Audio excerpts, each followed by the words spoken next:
So I've showed these before where they put these dividers here to try to keep people from spinning around in circles. They call them sideshows, and they've become very popular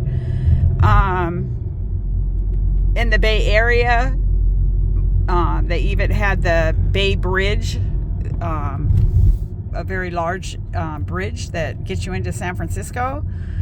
They had that bridge blocked by people that decided to spin around on that. But this is my community, and I thought I'd show you some stuff. So anyway, there's rules and laws and all that you're not supposed to spin around in circles on streets and stuff. It's a safety hazard. It's noisy. It makes a mess. Dangerous, you know. But it's still happening, and people come in from neighboring areas, and it's hundreds of cars. So here's another area. So if you ever, encounter this, I mean, I wouldn't know what it was if I didn't know what it was. Look at this. Like, you see this and you think, like, what is that? Well, it's basically to keep people from spinning around in circles in this neighborhood. And I could go throughout my city and different intersections. You'll, see that. Now, anyway, I knew something was going on early yesterday evening, because this is a road that goes into, I'm driving in a residential neighborhood, speed limit, 25, 30. Lots of cars parked on the side, houses not too far from the sidewalks, cars in driveway, people might have kids playing in the street. Anyway, so there's a park up here.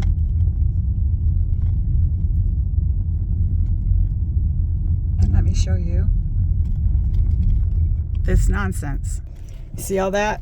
They were up here last night skidding around, going in circles. So they must have been able to, there's a tire. Somebody must have burned a tire off. And you can see it, the markings. But what made it worse was, look at that bird and squirrel. They're having a difficult time together. They were here spinning. Do you see the tire marks? I mean, some of them are pretty dark. And then they came here and spinning around in circles here, very close to cars, houses, everything.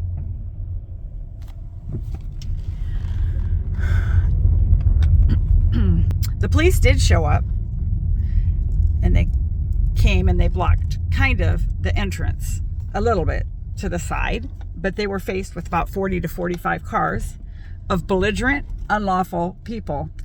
Our police department has been shot at by these groups of people, as well as citizens, as well as people have had their vehicles vandalized if they get too close or they're trying to get through. The traffic has been blocked where one woman had wrote her daughter was trying to get home from work, and one of the main streets was blocked. When does the community have enough, When is it enough? And it's like, it was really sad to see the police they were outmanned. They couldn't really do anything. They absolutely couldn't do anything. There was too many people being unlawful at once. But there are a lot of laws in place that their cars can be impounded. It can be very, very costly, all these consequences. But it didn't stop anybody last night. And it was just very close. And I'm glad I'm parking here right now. And that my car and my husband's car is intact, because I really thought that it was going to get hit. It came very close. Anyway, it could be worse. Some people that have it happening in this area, the people that are watching and supporting it will sit on their roof, the roof of their house, just bold and blazing behavior.